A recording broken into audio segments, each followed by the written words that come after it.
Okay,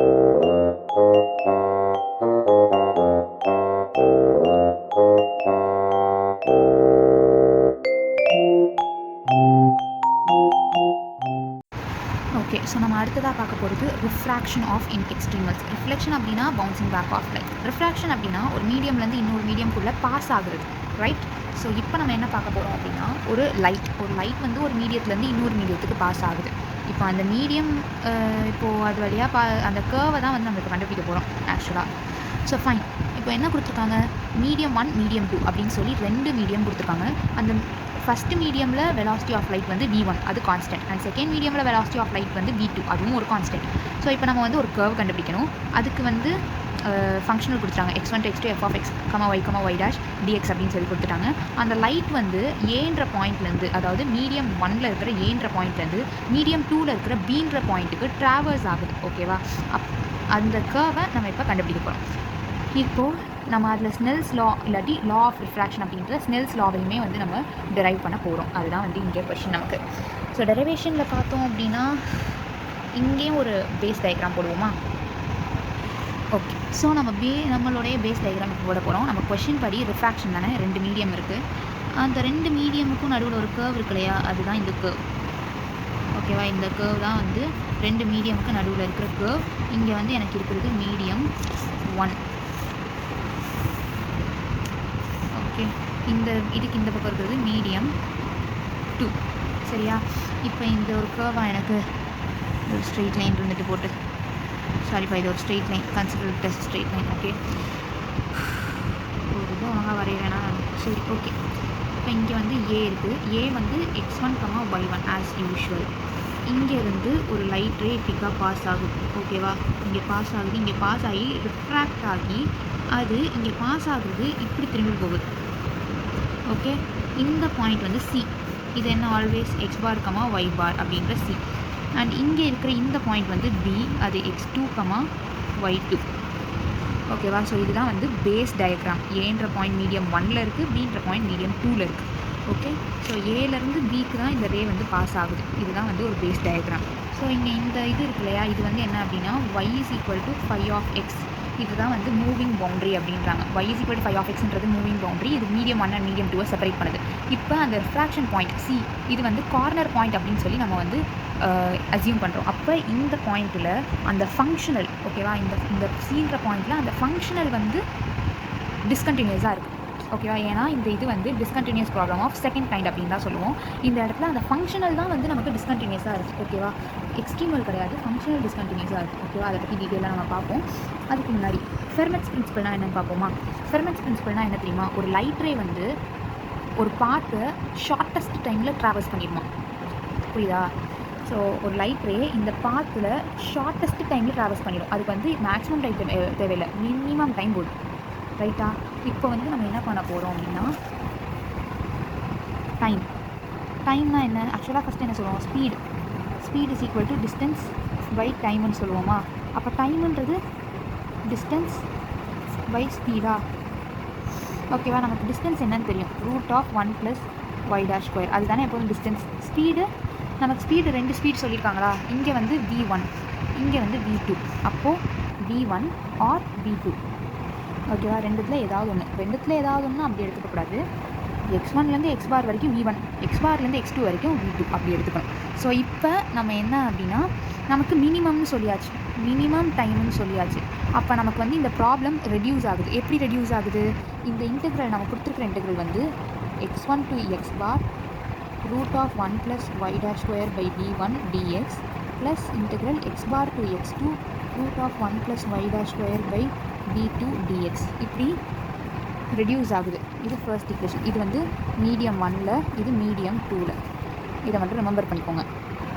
இப்போ இந்த டயக்ராமில் ஒரு சின்ன டேர்னிங் இருக்குது. இப்போ நம்ம வந்து இதுதானே நம்ம y of x. இப்போ இங்கே வந்து ஒரு டேஞ்சன்ட் பாஸ் ஆக போகுது. அந்த டேஞ்சன்ட் வந்து x ஆக்சிஸ்க்கு பேரலாக இருக்கிற மாதிரி நம்ம அசியூம் பண்ணிக்க போகிறோம். ஸோ இங்கே பாஸ் ஆகியிருக்கிறது தான் டேஞ்சன்ட்.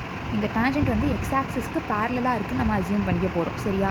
இப்போது இந்த ஃபஸ்ட் இன்டெக்ரல், அதாவது இந்த ஃபஸ்ட் ஈக்குவேஷனில் பாருங்கள், ஃபஸ்ட் இன்டெக்ரலும் செகண்ட் இன்டெக்ரலும் நமக்கு வந்து இந்த லைட் ரே வந்து ஏன்ற பாயிண்ட்லேருந்து பீன்ற பாயிண்ட்டுக்கு பாஸ் பண்ணி போகிற டைமை தான் கொடுக்குது. கரெக்டாக?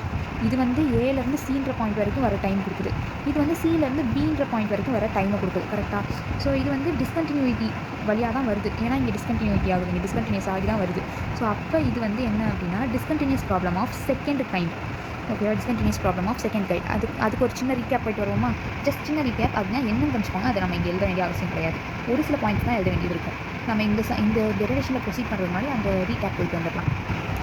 இது வந்து நம்ம இந்த யூனிட்டில் இருக்கிற last topic discontinuous problem of second kind அப்படின்னு சொல்லி நம்ம எழுதியிருப்போம். என்னன்னா இந்த I(y) இன்டெக்ரல் வந்து கொடுத்துருப்பாங்க. x1 to x2 f(x, y, y) dxன்னு கொடுத்துருப்பாங்க. y(x1, y1, y(x2, y2) அப்படின்னு கொடுத்துருப்பாங்க. இப்போ இங்கே வந்து ட்ரான்ஸ்வர்சாலிட்டி கண்டிஷன் வந்து எப்படி இருக்கும்னா இப்படி இருக்கும். அதாவது அதே தான், இங்கே x = c - 0, அங்கே x = c + 0 அப்படின்னு இருக்கும். ஜஸ்ட்டு சேம் திங்ஸ் தான். இங்கே வந்து 5' - y1, இங்கே 5' - y2 அப்படின்னு தான் மாறுமே தவிர மற்றபடி எந்த சேஞ்சஸும் இல்லை. அதை தான் நம்ம இங்கே போட போகிறோம். எப்படி போட்டிருக்கோம் பாருங்கள்.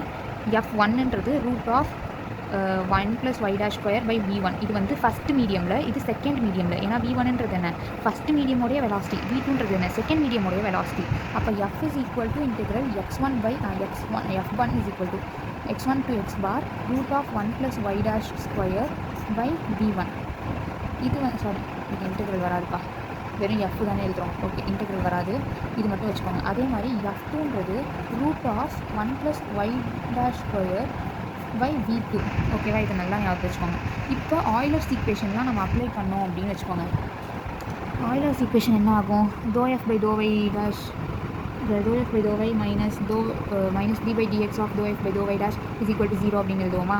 எப்போதும் போல் ∂f/∂y -d/dx of ∂f/∂y' = 0 எழுதுவோமா?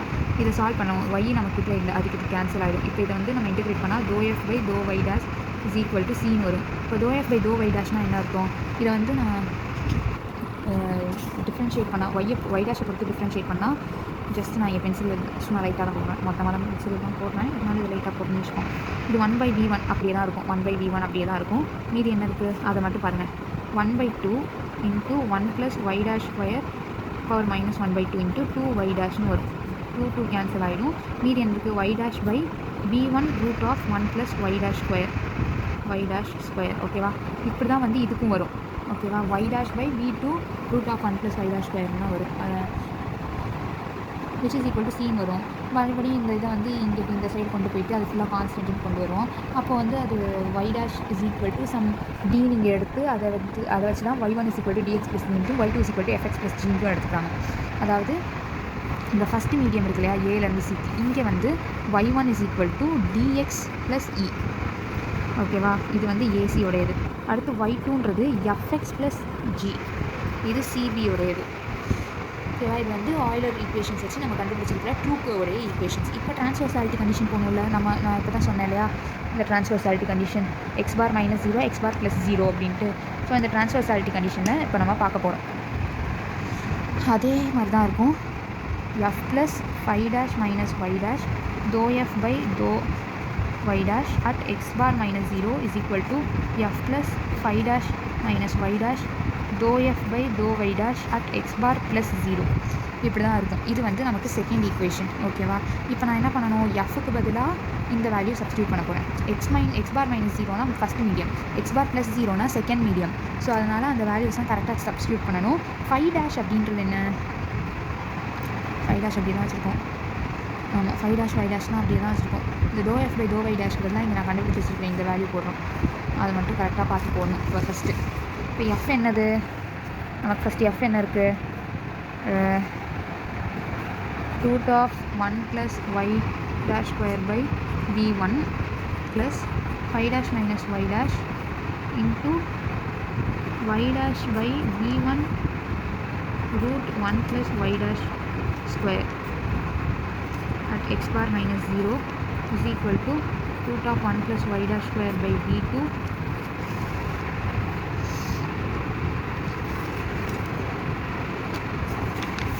plus y'² v2 plus 5' - y' y'/v2 √1 + y'² at x bar + 0. இப்படி தான் இருக்கும். ரைட்டா? இப்போ இதை சால்வ் பண்ணுவோமா? பெரிய டிஃபிகல்ட்டிலாம் இல்லை, ரொம்ப ஈஸியாக தான் சால்வ் பண்ணுவேன் ஆல்வேஸ் எப்போதும் போல்.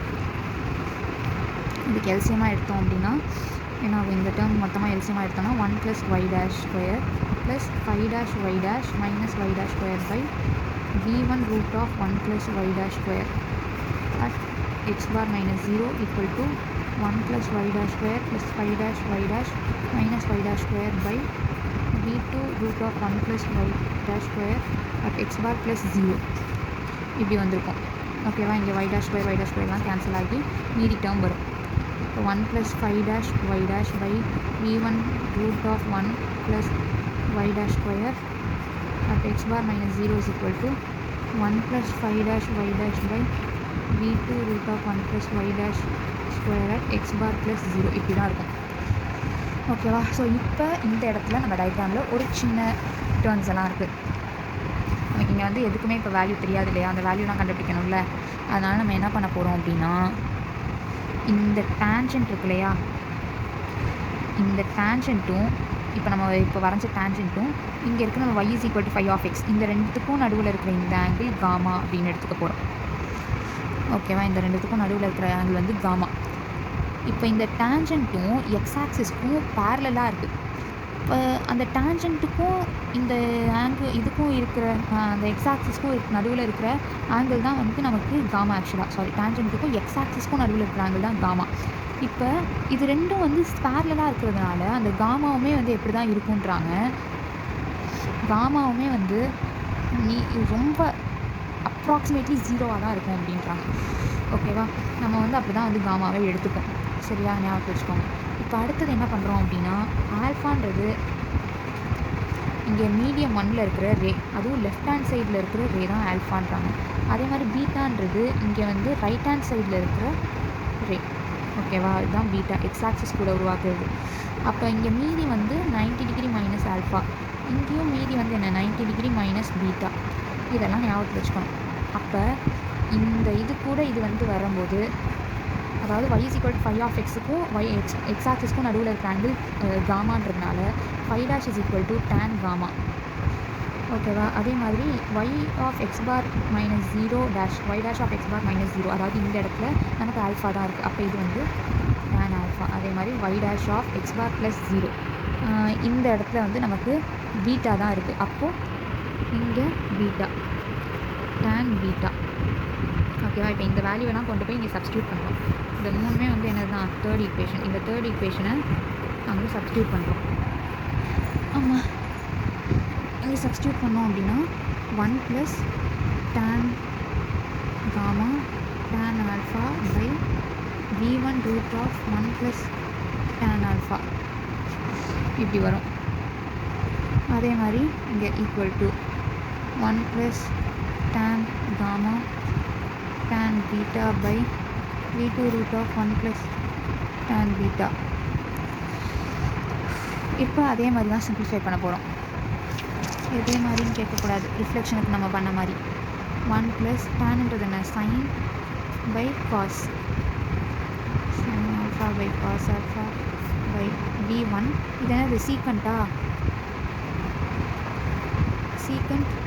Secant alpha is equal to 1 + tanன்றது என்ன, sin gamma by cos gamma to sin beta by cos beta by v2 secant beta.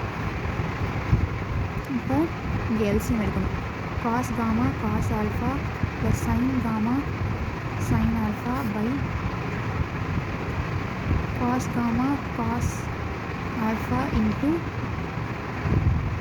v1 by cos x ஆகுது. அப்போ cos alpha by v1 equal to cos gamma cos beta minus plus sin gamma sin beta by cos gamma cos beta into cos beta by b2. இங்கே cancel ஆகிற term cancel ஆகும். இந்த ரெண்டு பக்கமும் equal to இங்கே cos காமான்றதுனால இது ரெண்டு கேன்சல் ஆகுது. மீதி இருக்கிற terms cos gamma cos alpha plus sin gamma sin alpha is equal to cos gamma cos beta plus sin gamma sin beta. இப்போ இது ரெண்டுத்தையும் ஐடென்டிட்டி பற்றி சுருக்கணும்னா cos of gamma minus alpha is equal to cos of gamma minus beta இப்படி வரும். Okay okay இங்கே இன்னும் V1 V2 இருக்கு இல்லையா, இது V1 பை V2 இப்படி வரும். ஓகேவா? இப்போ காமா மைனஸ் ஆல்ஃபாவுக்கு பதிலாக 5/2 மைனஸ் தீட்டான்னு சப்ஸ்டியூட் பண்ண போகிறோம்.